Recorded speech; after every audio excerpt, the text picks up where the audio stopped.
फातिमा।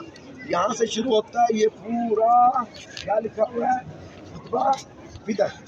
वहाँ पे खुतबा गदीर लिखा गया है और यहाँ पे ये खुतबा फिदक लिखा गया है। मैं आपसे इल्तमास करता हूँ, अगर आप दुनिया और आखिरत कामयाब चाहते हैं, किसी की बात ना माने। मौला अली ने जो कहा, पाक ने जो कहा, खुतबा गदीर और खुतबा फिदक दुनिया की हर ज़बान में तर्जुमा हो चुका है। आपको गुजराती में, सिंधी में, हिंदी में, पश्तो में, इंग्लिश में, हर ज़बान में इसका तर्जुमा मिलेगा।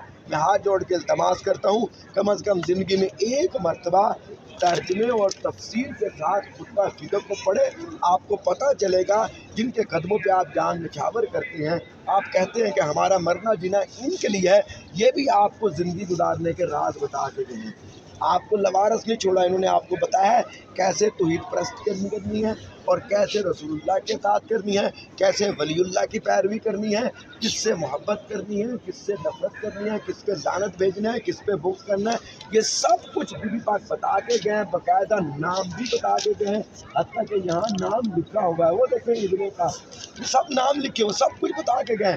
मैं आपसे इल्तमास करता हूँ, खुतबा फिदक को पढ़ के जिस तरह बीबी पाक ने आपसे कहा है वैसे आप ज़िंदगी गुजारे, दुनिया भी कामयाब, आखिरत भी कामयाब। अभी हम म्यूज़ियम में जाएंगे। म्यूज़ियम जो है ये 4 मंजिल बना हुआ है, नीचे भी है, दरमियान में है, फिर उसके ऊपर 2 तबके बने हुए हैं। पहले जो आप जाएंगे फ्लोर में तबका जो बना हुआ है उसमें मौला की ज़री के मुक़द्दसात रखे हुए हैं, यानी मौला की ज़री को बने हुए 1200 साल हो चुके हैं। मौला की ज़री के कलीन जो है कोई 1200 साल पुराना है, कोई 800 साल पुराना है, कोई 900 साल पुराना है, कोई 500 साल पुराना है, कोई सफ़वी दौर के है, कोई कुचारिया दौर में है, कोई मिर्ज़ा शाहरुख के दौर में है।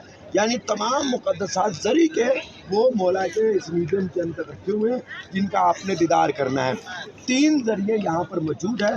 पहली ज़री के जो 20 मुक़द्दसात सोने के, मुख्तलिफ लकड़ी के, वो वहाँ पे रखे हुए हैं।